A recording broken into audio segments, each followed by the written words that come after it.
Merci, pasteur. Merci aux membres du comité de l'église, les diacres, même l'assemblée. Le pasteur a tenté de me présenter tout à l'heure.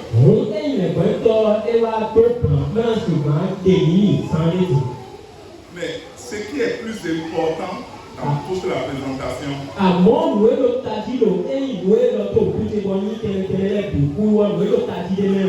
c'est que je suis un frère à vous.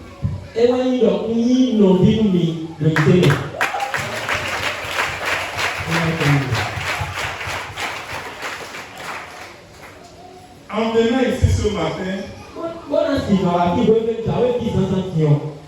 je pensais que, comme le pasteur l'a dit, que c'est moi qui viens pour donner quelque chose.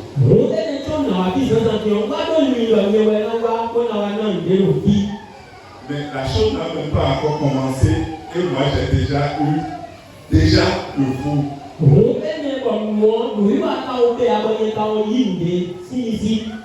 Et avant de partir d'ici, certainement le pasteur va me dire quel est le secret que vous avez pour votre engagement en faveur des actions en faveur du service de Dieu.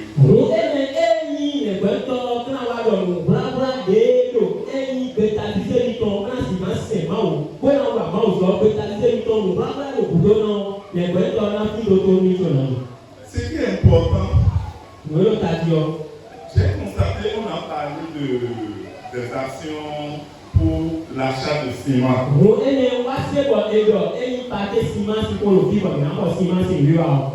Et quand la trésorière faisait le point,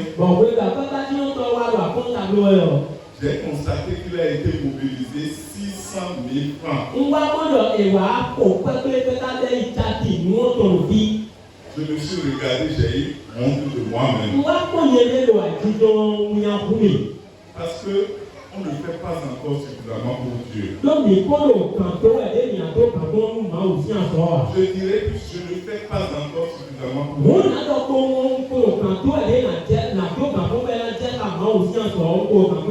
Les grandes églises dont on vous parle ne font pas encore suffisamment pour Dieu.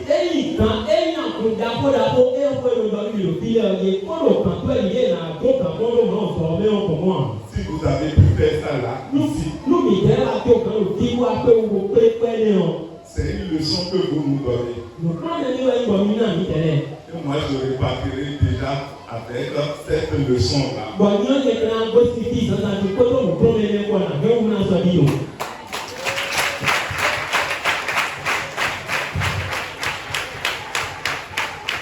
Je vais demander spécialement à ma maman, notre chef quartier, de prier brièvement avant que je n'entre dans le vif du sujet.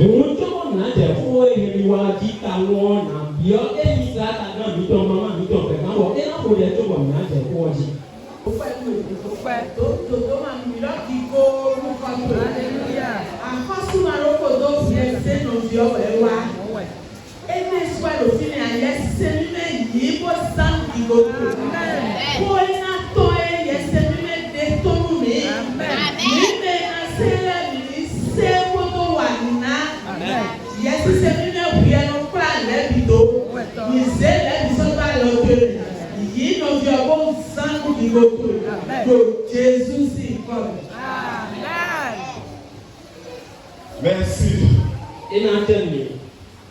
Il y a souvent quelque chose qui se passe au sein de nos églises qui ne témoignent pas encore de la parole de Dieu. Il est dit dans la parole de Dieu que c'est nous qui sommes déjà identifiés comme ses fils, ses filles, ses enfants, c'est nous qui allons jouir des meilleurs fruits de la nation.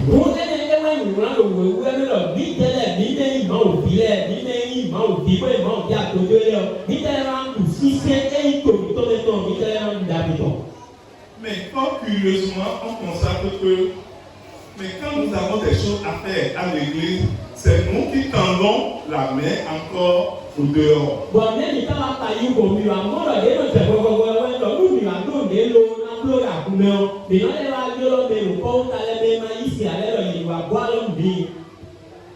Avec ça, je trouve que ce n'est pas encore ce que Dieu veut de nous.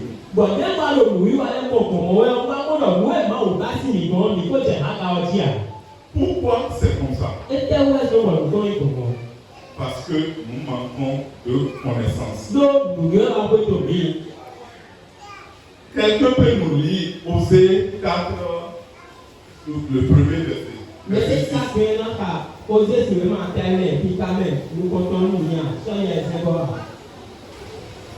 Osée 4, verset 6.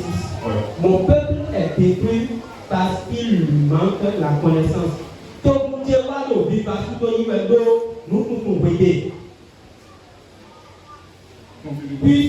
Puisque tu as rejeté la connaissance, je te rejetterai et tu seras dépouillé de mon sacerdoce, puisque tu as oublié la loi de ton Dieu. Merci.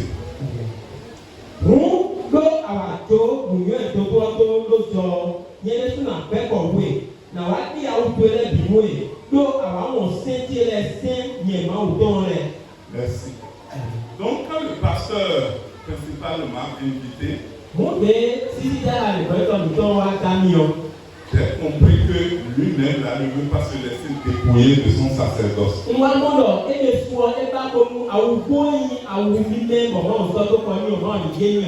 Et il souhaite que le peuple dont il a la charge ait la connaissance.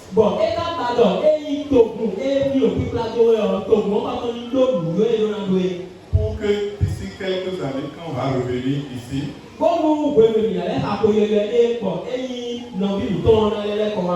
on va parler de cotisation dans cette église, c'est un seul individu qui se lèvera pour donner 2 millions.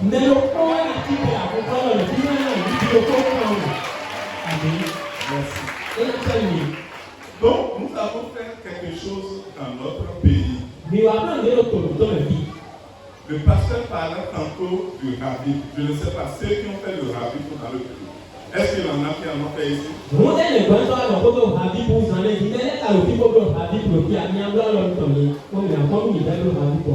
Merci. Pourquoi avons-nous fait le rabbi? Parce qu'on était entre-temps dans un pays. Et dans le pays, les trucs du pays ne vont pas au bon endroit.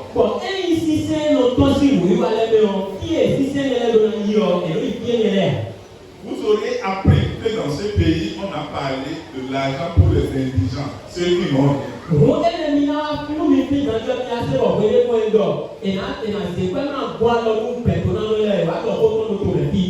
Mais quand on a fait une enquête après sur l'utilisation de cette somme, qu'est-ce qu'on a constaté?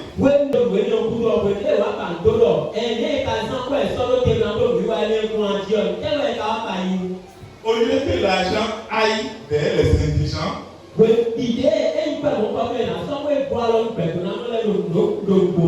c'est vers les nantis que l'argent est parti.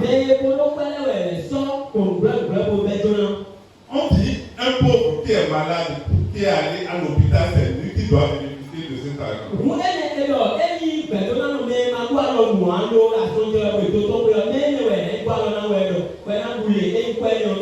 Comme les autres ne sont pas informés de ça, c'est les enfants des professeurs, c'est les enfants des riches qui s'en servent.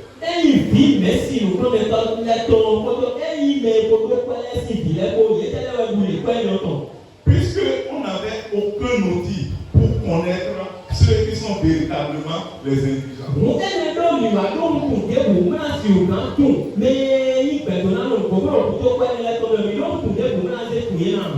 Et à partir de là, l'État a dit non, je dois changer pour pouvoir maîtriser ceux-là.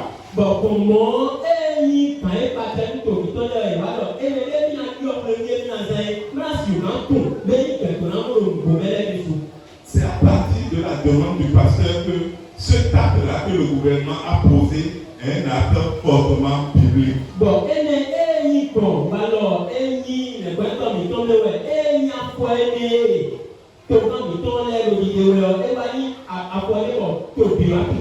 son fondement se trouve dans Luc 2, verset 4. Verset 4 à 7. Bon, et vous êtes dit, ouais, non, bon, vous êtes dit, ouais, vous êtes dit,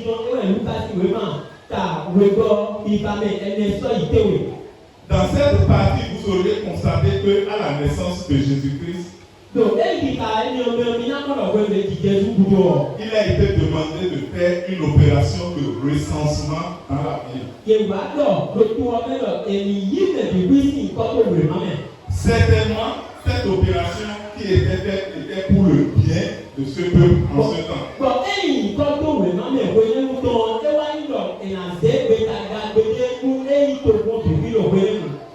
Je suis d'autant plus conforté que quand le gouvernement a demandé la même chose au Bénin, qu'il faut faire le recensement biométrique des gens, j'ai compris plus tard que c'est pour le bien de son peuple.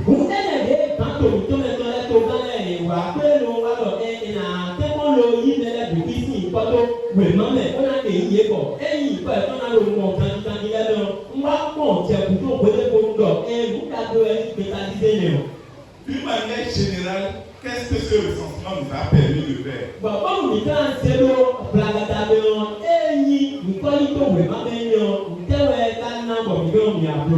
Aujourd'hui, on connaît combien nous sommes au Bénin.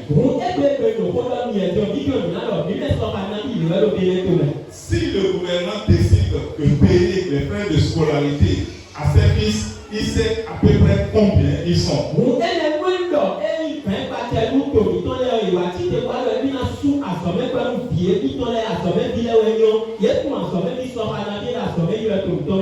Si le gouvernement décide de donner de bourses aux étudiants, il sait avec exactitude combien ils sont.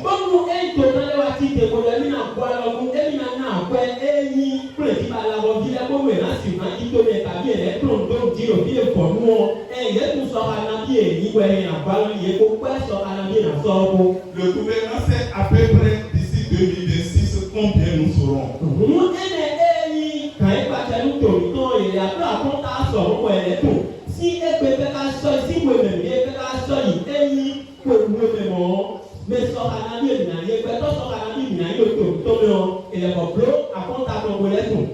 Comme un bon père de famille, il sait comment planifier la gestion de ses ressources désormais.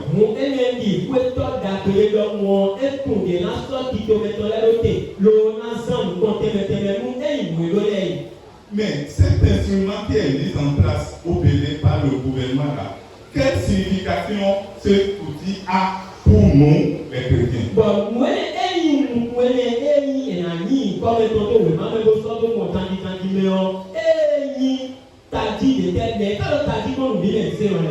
Je dirais beaucoup plus pour le chrétien et pour l'église.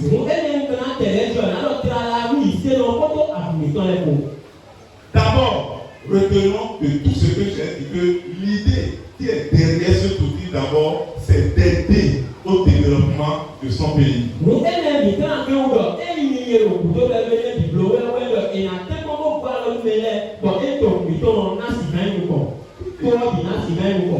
Quand on revient au niveau de l'église, la doctrine de l'église d'abord, c'est la dignité de l'homme.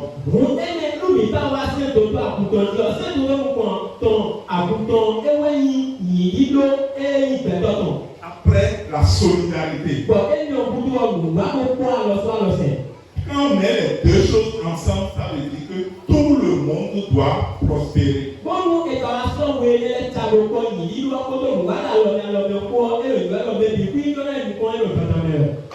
Quand j'ai regardé un peu dans la salle ce matin, j'ai vu les mamans, j'ai vu les bébés, j'ai vu les papas.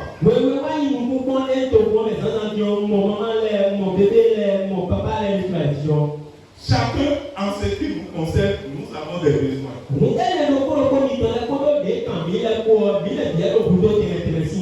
Le besoin de papa n'est pas forcément le besoin de maman. Le fait d'identifier Iris, c'est de connaître ses besoins par rapport à moi, Jean.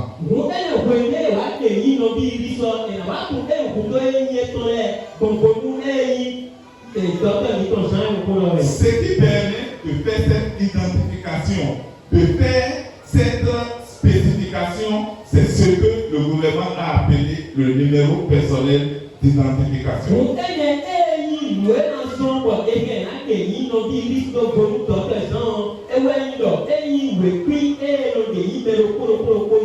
Et aujourd'hui, au Bénin, il n'y a rien qui puisse se faire sans que tu ne puisses être en mesure de montrer ce numéro personnel d'identification.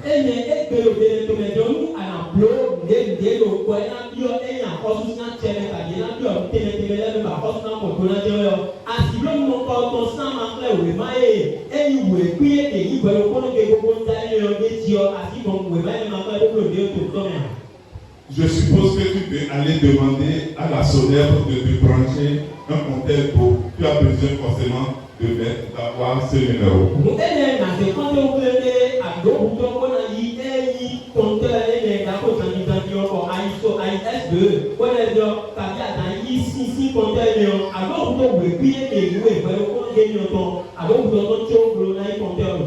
Tu peux aller faire de prêt, crédit, microfinance.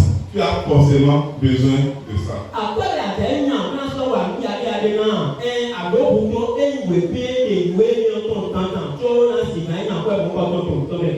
Le gouvernement même sait que tous les doigts de la main ne sont pas égaux.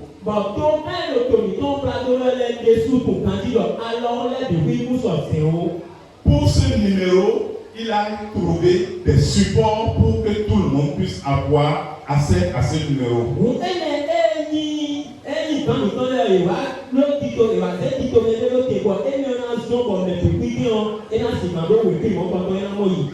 Pour ceux qui ont des moyens pour se donner la carte d'identité biométrique, ils ont ce numéro sur leur carte d'identité biométrique.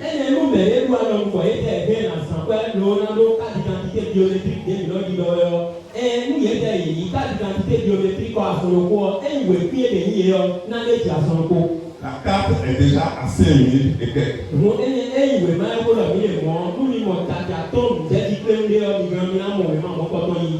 Après ça, il y a ce qu'on a appelé le certificat d'identification personnelle qui est à 1100 francs, 1300 environ. Certificat d'identification personnelle, le CIP, 1300. Ça veut dire quoi? Les deux, la carte d'identité biométrique et le CIP sont payants.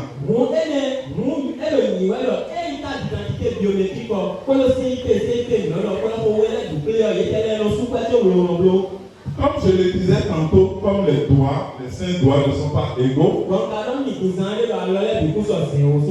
le gouvernement a trouvé le moyen d'avoir une troisième pièce.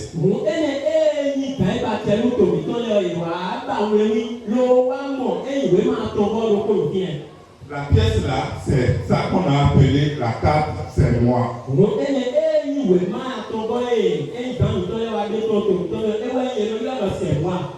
Mais la pièce c'est moi aussi. Combien de personnes a ces voix ici? Non, mais bien au doigt. Tout le monde n'a pas encore. Il y en a des néons, il y en a d'autres. Le bonheur qui est dedans, c'est ça que je veux dire maintenant. Aujourd'hui, il est plus important de débourser de l'argent pour justifier son identité.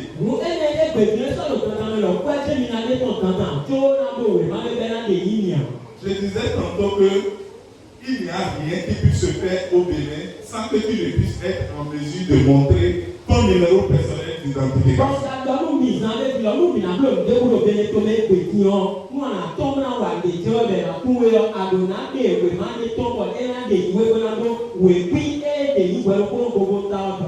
Au même moment, on a un moyen de ne rien payer pour avoir ce numéro.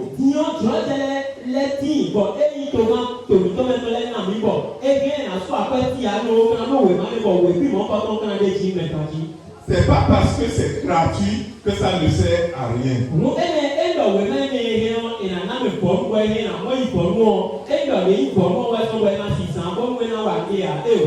C'est pour aider la population à pouvoir justifier son identité. Wọ́n ẹ̀lẹ́ wẹ̀ wà náà pé bọ̀ ẹ̀wẹ̀ máa tó wẹ̀ ní ìfọ̀nù ọ̀ ẹ̀nà sì gbà náà bọ̀ ẹ̀yìn tóbi lẹ́yìn kókó ẹ̀nà gbọ̀wẹ̀ bí èdè yìí ẹlẹ́gbẹ̀ náà kúrọ̀ mẹ́lẹ́ọ̀ ẹ̀yìn mẹ́lẹ́ọ̀ Le gouvernement a mis en place aujourd'hui plusieurs projets qui nécessitent que vous puissiez montrer votre justificatif d'identité avant d'avoir ces avantages. Vous avez dit que les tétés, et ouais, et quand ils ont les tomates, ils ont les sols, ils ont les mots par contre, nous avons besoin de dire, quand il a plus de débat, on peut la faire, il y a pour la pour les 20 kilomètres, pour la pour les mots, et tomates, ils ont les sols, ils ont les mots par contre, comme ils sont dans le milieu de l'humain, et tout, on va mettre un endroit où il y a des lignes tout le temps.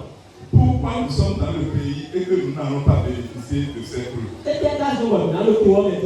c'est le titre, si tu remets le débois. On a parlé, il y a un projet qu'on appelle Assurance pour le renforcement du capital humain, H.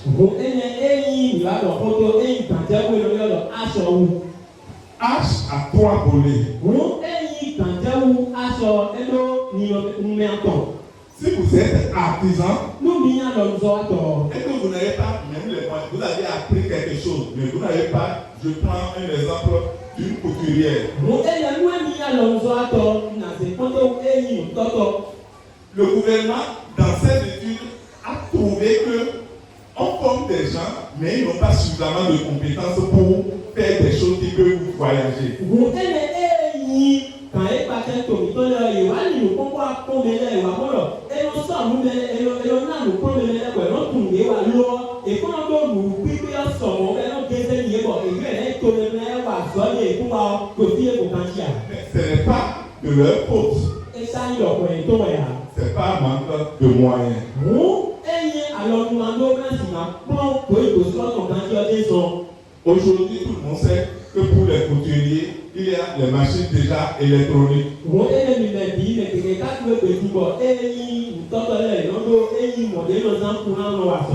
Là où quelqu'un serait en train d'utiliser une machine électronique et toi tu es dans la machine classique, ça ne donnera pas les mêmes résultats.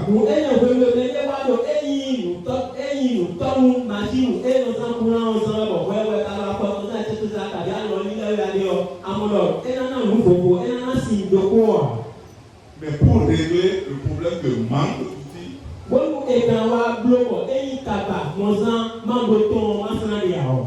le gouvernement, en mettant en place ce programme H, permet déjà de tenir compte de ceux-là qui n'ont pas de moyens pour pouvoir leur mettre à disposition les machines adéquates, les outils adéquats pour de bons produits.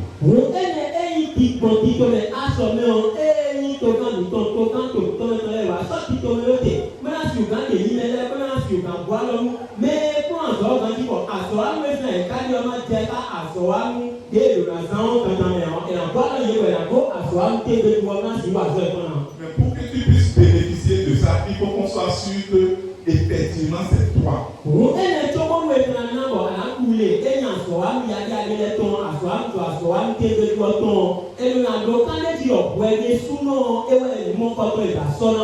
Tu ne vas pas prendre pour aller donner à une autre personne.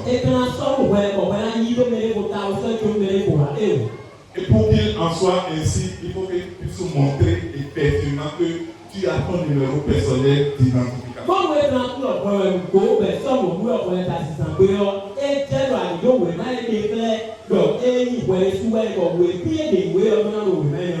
Dans ce même programme H, il y a H formation.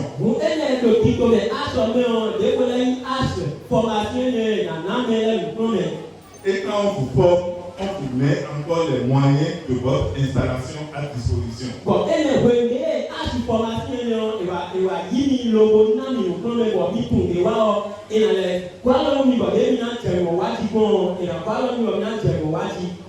À part les artisans, il y a ceux qui n'ont aucune possibilité et qui n'ont rien véritablement.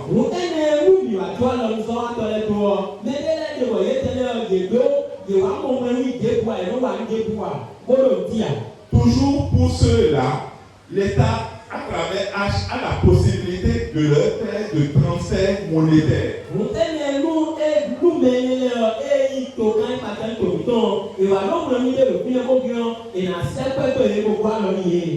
Et dans ce transfert monétaire, l'objectif, ce n'est pas pour préparer les douces sauces pour papa, hein. Non, c'est pour qu'on puisse nous accompagner à devenir un agent économique.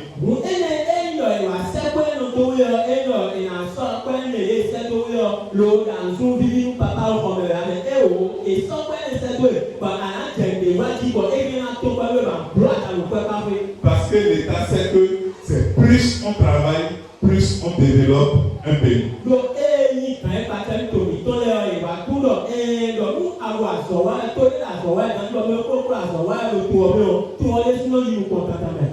Mais vous avez une chance particulière ici pour tous ces projets dont je viens de parler.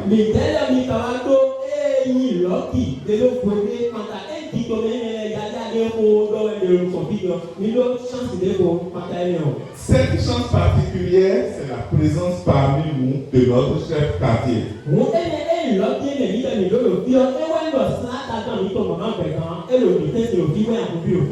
Mais comment elle peut être présente dans le quartier? Elle se bat pour le quartier. Et que vous, qui êtes membre de la même assemblée, qu'elle ne puisse pas bénéficier de ces retombées.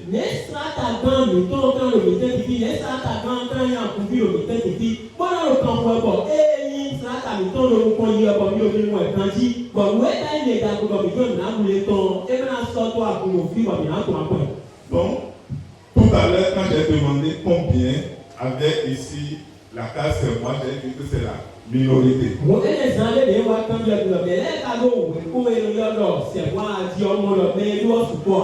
Donc, le pasteur, en m'invitant ici ce matin, c'est pour qu'on puisse commencer par travailler et bénéficier de ces bienfaits qui viennent à nous.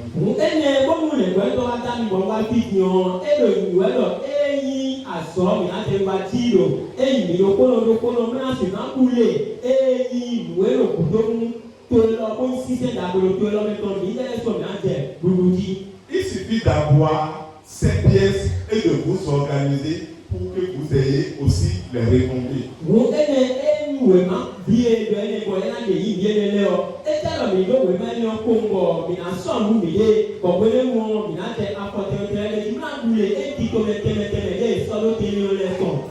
Aujourd'hui même, inscrire un enfant à l'école, il faut obligatoirement avoir son numéro personnel d'identification.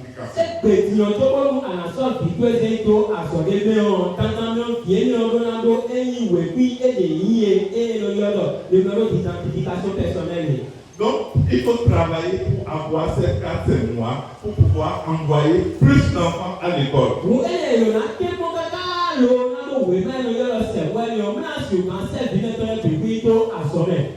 L'effectivité de la parole de Dieu, qui est que nous devons jouir des meilleurs fruits de ce monde-là pour que ça puisse être effectif. Nous devons aller très très loin aussi dans les études.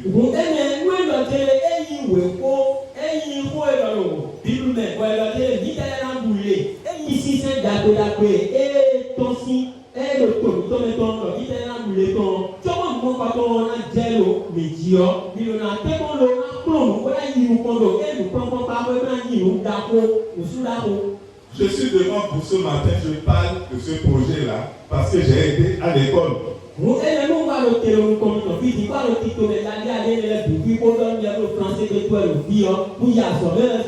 Nous sommes 10 millions d'habitants, mais la grâce de Dieu a fait que Talon a pu m'identifier pour dire viens faire ce travail pour moi.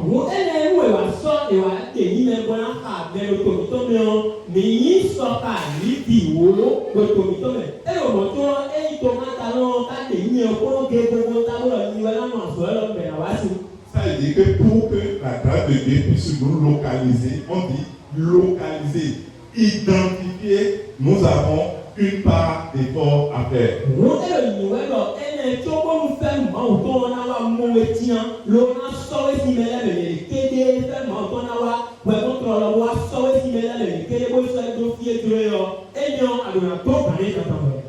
Ça veut dire que non seulement aller à l'école moyens parce que la carte là, c'est moi, elle est là pour vous aider à pouvoir inscrire vos enfants à l'école. Nous devons les pousser à aller très très loin jusqu'à l'université au moins.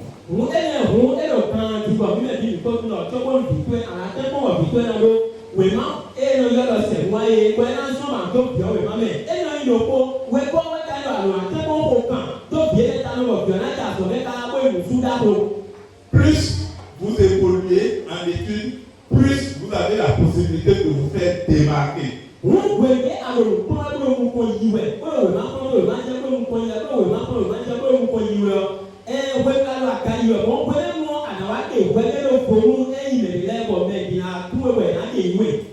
Je constate que les frères, pour les sacrifices qui sont dedans, à un moment donné, abandonnent.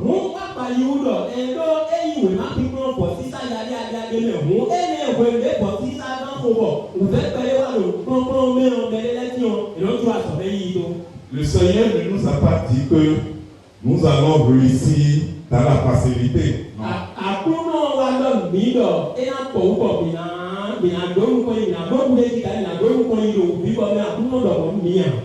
Il nous a dit, même dans le feu ardent, je suis avec vous.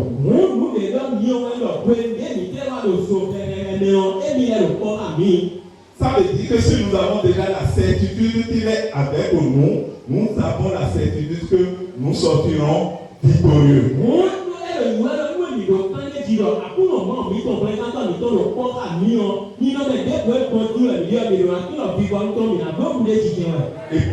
Amen. Donc pour avoir cette victoire, nous avons notre part d'effort à faire.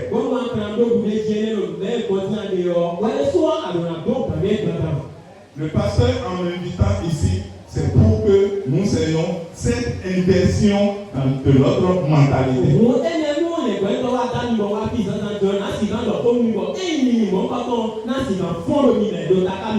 Et l'église d'Akobato sera citée parmi les églises références au niveau des assemblées de Dieu.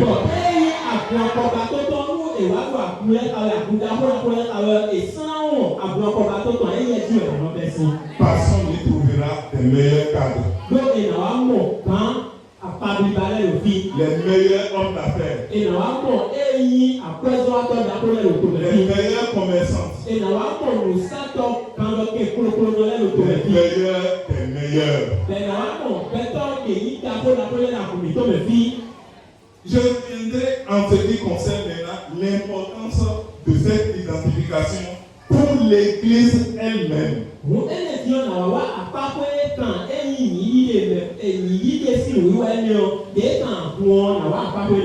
Je disais tantôt que c'est une vision que Dieu a donnée au pasteur en inspirant ce thème.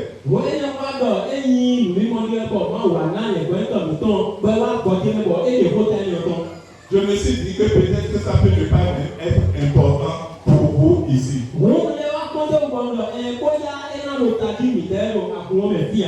Mais pour l'Église elle-même, aujourd'hui, l'Église de Benin, l'identification est une chose éminemment importante.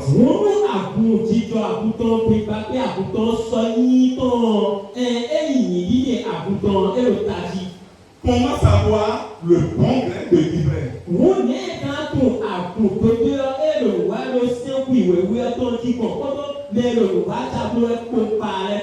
J'entends souvent on a mis telle ou telle personne sous discipline. Est-ce que le pasteur s'assure que c'est vraiment lui-même ou bien à un moment donné, à cause de ces sanctions, les frères peuvent quitter ici pour aller commencer dans une autre église?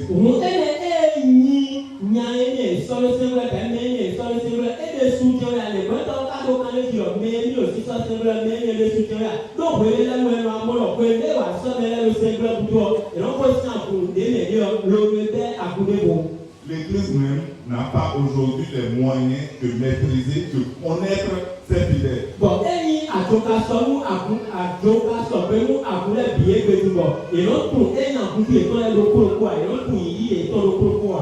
Sur les réseaux sociaux, vous pouvez lire, par exemple, qu'un pasteur des églises, des assemblées de Dieu vient de promettre quelque chose. est-ce qu'on est sûr vraiment qu'il est des assemblées de Dieu réellement?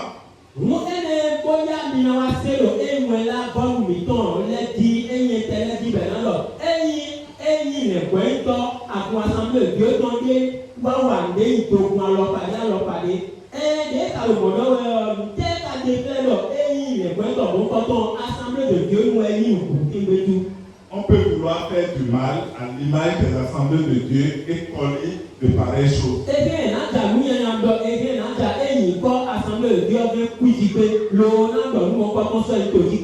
Donc, pour avoir un meilleur suivi même de l'église doit baser ses recensements même sur le numéro personnel d'identification.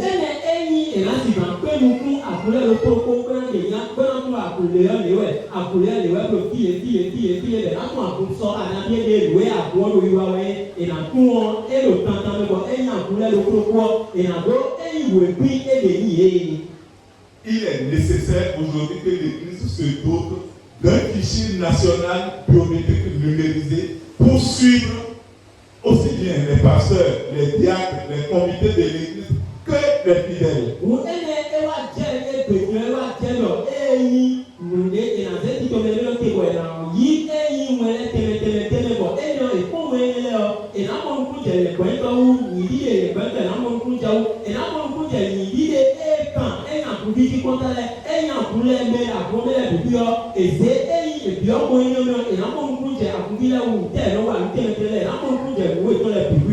Mais en mettant ce fichier en place, ça va nous aider, nous les membres aussi, à mieux gérer les peu de ressources dont nous disposons.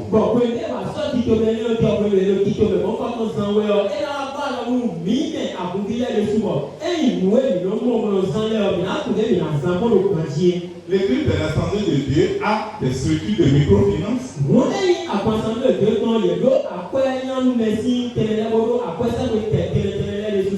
Avec un outil comme ça, non seulement l'église aura une bonne crédibilité pour avoir plus de financement, mais elle aura également aussi les possibilités d'aider les fidèles avec certitude.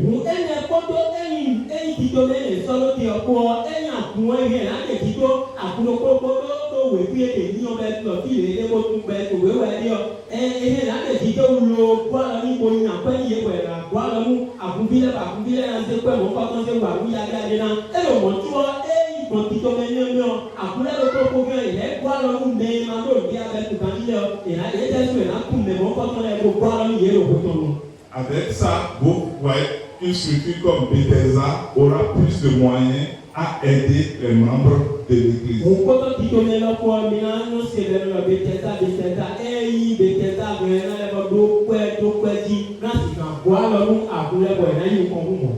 Au-delà de tout ce qui est dit, j'ai seulement un seul appel à vous lancer.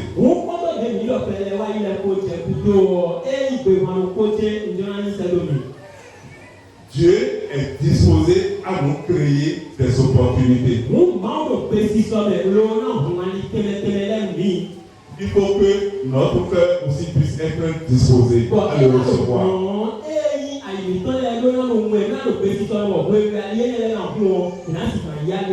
Il faut que nous prenions notre part d'effort pour que cette opportunité puisse être saisie.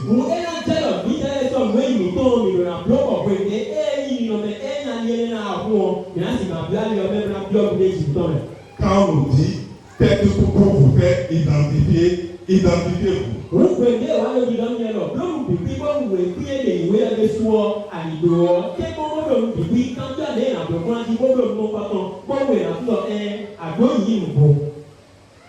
La prière est une très très bonne chose. Mais elle ne crée pas directement la richesse. Elle vous ouvre les opportunités pour avoir la richesse.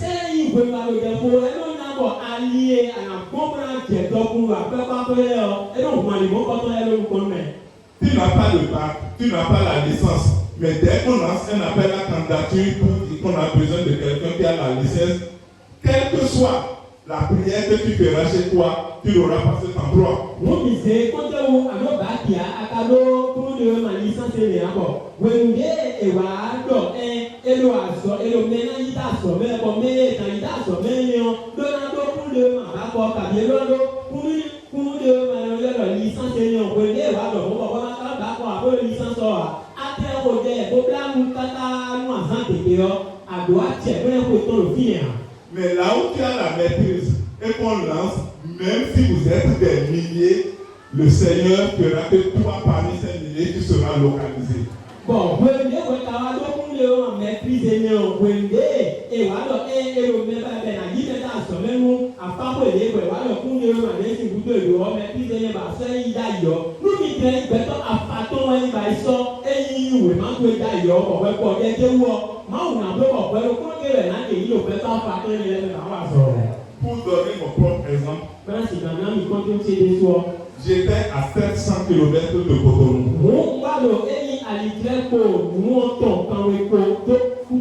Précisément à Natiten. Quand on a voulu mettre quelqu'un à la tête du rabbi,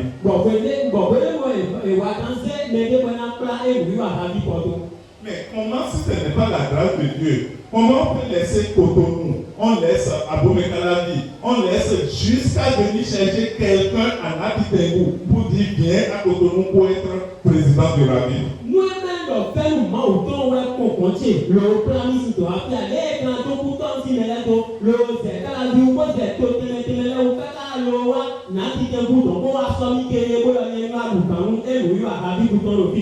Les diplômés n'ont pas manqué à Cotonou.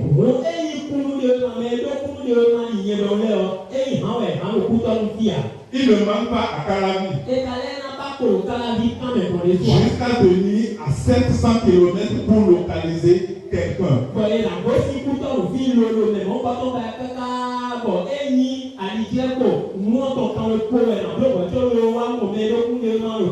C'est ça la grâce qui accompagne le chrétien. Pour que cette grâce puisse être effective, nous allons faire ce qui nous concerne, le peu d'efforts qui nous concerne et prier sur cet effort.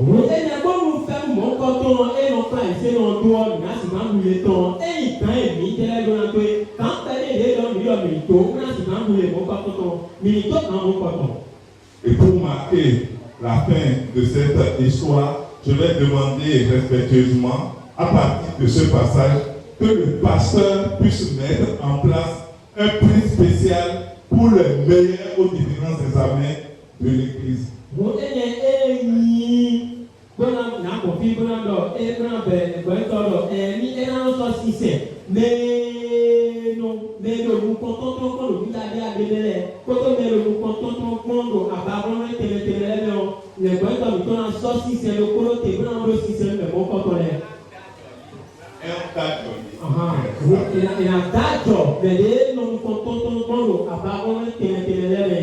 Parce que je suis sûr que plus nous sommes nombreux aux sphères de l'État, plus la réflexion au sommet de l'État sera invitée par la parole de Dieu et la justice sociale augmentera.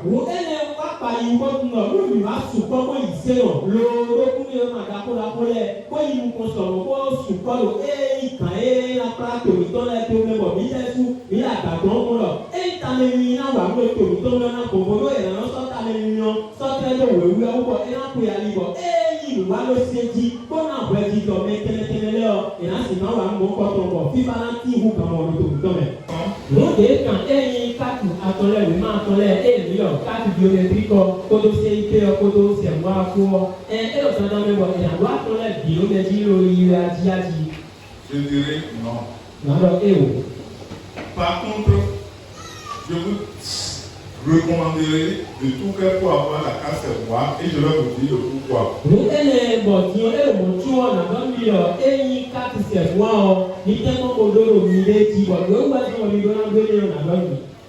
Normalement, si on peut parler, on peut dire que la carte biométrique est au-dessus de toutes les autres cartes. Mais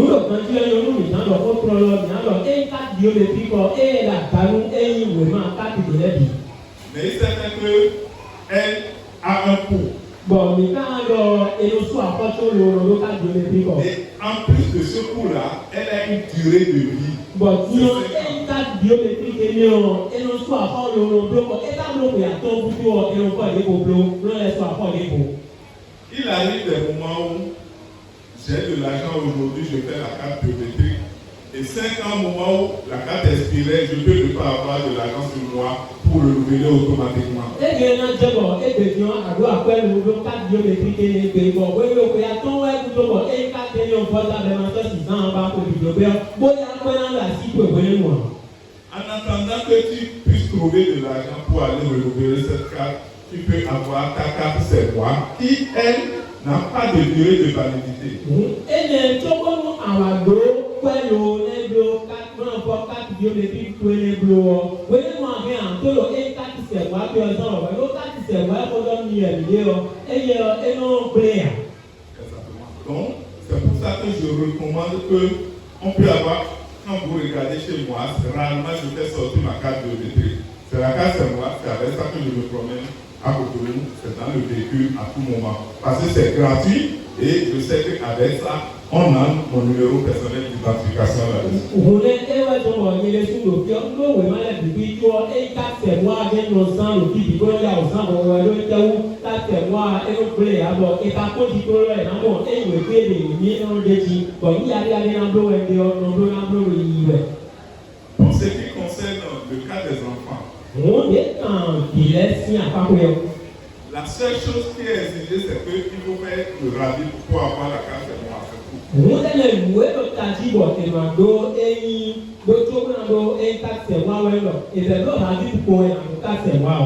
Déjà, pour ceux qui sont nés, qui ont quitté, qui sont déjà dans la vie, qui sont déjà dans les ménages et autres, il faut leur faire le rabis pour avoir la carte de moi. Mais pour toute nouvelle naissance aujourd'hui au Bénin, c'est que la déclaration se fait automatiquement au niveau des centres de santé pour que les parents puissent avoir la carte de moi automatiquement.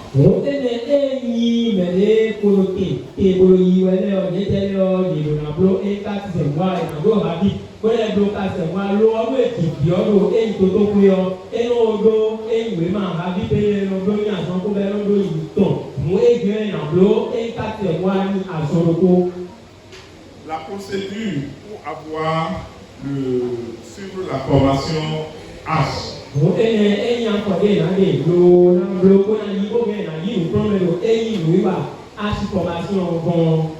À cause de nos tares, de nos insuffisances du passé,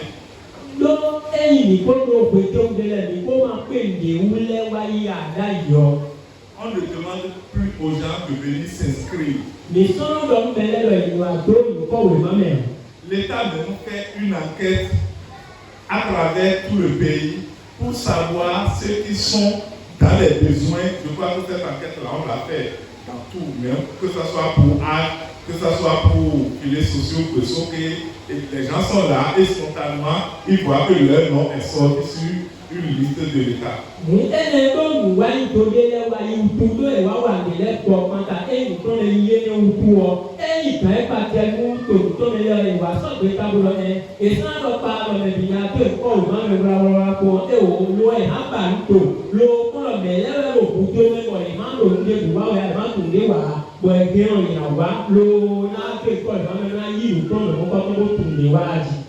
Pour le mois de novembre qui arrive là, je suis sûr qu'on veut encore refaire pour classer les pauvres extrêmes, les pauvres non extrêmes, ce qu'on a appelé PFI, pour pouvoir identifier ceux-là qui vont bénéficier encore à nouveau de âge.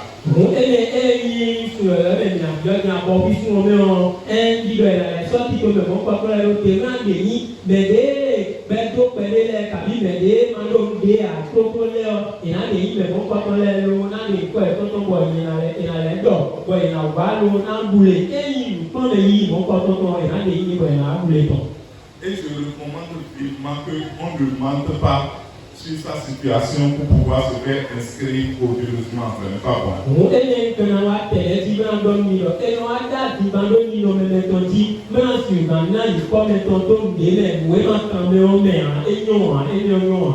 Je vais donner un exemple de quelque chose qui s'était passé pour la première première liste qui est sortie. Mo ẹni na wa náà nìkan tó ń tó ń lè jíwọ̀ ọ̀nà ọjọ́ lò ẹ̀yìn ìwé nìyí ẹ̀yìn kọ́ńkọ́ńkọ́ńtàn déédéé tán lẹ́ ọ nàná nìkan tó ń lè jíwọ̀ ọ̀nà ọjọ́ lò tán. C'est comme je demandais tout à l'heure ceux qui ont le bac ici de me donner leur liste par exemple. Mo ń dìde padà sáré jùlọ bẹ́ẹ̀ ló bá fi òpè lọ́lẹ́lẹ́ ọ èyí ìpẹ́ tó rẹ̀ máa ti lo sọ́ọ̀nì sáré jùlọ káwẹ̀. On choisit parmi quelqu'un comme ça pour dire d'aller faire le travail pour faire le recensement sur la base des critères clairs comme ça. Et l'intéressé, comme il sait qu'il a des avantages qui sont dedans, il va recenser un de ses frères cousins qui travaille au ministère comme pauvre. Ewa dene le ko dɔ yi lɔ eya fi wɔ yi asɔrɔ be lo ba yi ba nuto lo yi mɛ de ma wo do ŋde ko wa bɔ ena kuro ne ba de yi wa ti wɛ na gbɔ lɔ yi bɔ ena tu de wa lo na wule eyi luyi wa ko kɔtɔ asɔ tɔn bɔn eyi ɛni wɔ ta yi mɛ kɔli de yɔ eyi mɛ tɔ bɛ si kɔkɔ mɛ mɔ kɔtɔ ko wa sɔ wa lo ministère bɔn eka yi kɔtɔ yi mɛ ma do ŋde adɔ ko do yi kɔtɔ yi ma mɛ lo sɔ ape tɔn. Quand on a commencé par analyser les listes, on a dit comment tel on peut figurer sur la liste là, mais c'est pas juste. Ìkàjẹ̀ tó bá dídú àjẹ̀ kọ́ mọ́jú ọ àtòhùnyé bẹ̀ fún ìkọ́ fẹ́ràn hàn. Mélòó àṣọwọ́ ẹ̀rọ àṣọwọ́ mi tẹ̀ tàbí ìbílẹ̀ ìyébẹ̀ mi à bèrè mélòó ìkọ́ tó sì tó lò kíá. On a amené ce problème-là au tribunal, ça a failli coûter la prison pour celui qui a fait ça. Mo lè yẹ kó ọ ká ló fẹ̀ mọ́ àmì sọ kó ọ sọ ìwé lọ́tẹ̀ bọ̀ ìwé lọ́tẹ̀ et maillot bleu à et il y a deux mots et le mec en haut. Donc la procédure est claire, l'État envoie des gens sur le terrain pour faire des enquêtes, on va vous poser des questions sur votre niveau et après avoir obtenu, on voit le score que vous avez, ça permet de vous classer sur la liste des bénéficiaires. Et il y a encore des lots qui tiennent le bon contrôle, mais là il faut le bon contrôle. Les autres endroits, il y a des lèvres, mais nous avons le contrôle au mieux. Là, quand on doit les donner, pour les ici, nous, quand on doit les tenir bon, et là, comment aucun n'ambier, limon, et là, pour que nous avons un ratalité, ça pas été en somme, mais nous avons beaucoup de aller en somme, à l'idée, nous payons, nous payons, mais en somme, nous avons le bien, nous avons plutôt un tien, mais nous avons promis, nous avons comme dernière recommandation, les avantages de la carte mémoire, on connaît déjà certains aujourd'hui, mais on ne peut pas dire qu'on connaît ce qui va encore venir du gouvernement. Mo ẹyẹ kọ́nù nàlẹ́ tẹ̀lé tí ọ wọn lọ pàdé kó wẹ́ lọ ẹ̀yìn lè lọ́kọ̀ sí ẹ̀yìn ìwé máa sẹ̀kọ́ amẹ́rọ ìkókùndélé gbèdì lè lọ́kọ́ lọ ní ìkókùndélé ìkókùndélé gbèdì lọ ẹ̀wé náà wálé mẹ́rọ nítorí nálẹ́ wá bá lọ ní ìkókùn alọ́ba bọ́. Donc l'essentiel, c'est de tout faire pour avoir ça avec soi. Et le monde, il est à dire ouais dans les dos quand on dit non doit mais c'est qu'on l'eau qui faut. Merci beaucoup. Je crois que j'ai essayé de parcourir toutes les préoccupations. Merci, merci beaucoup. C'est le petit mot que j'ai à votre endroit ce matin avec l'invitation du pasteur.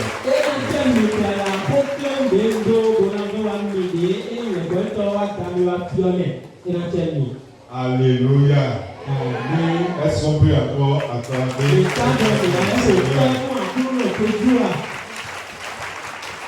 Amen. Amen.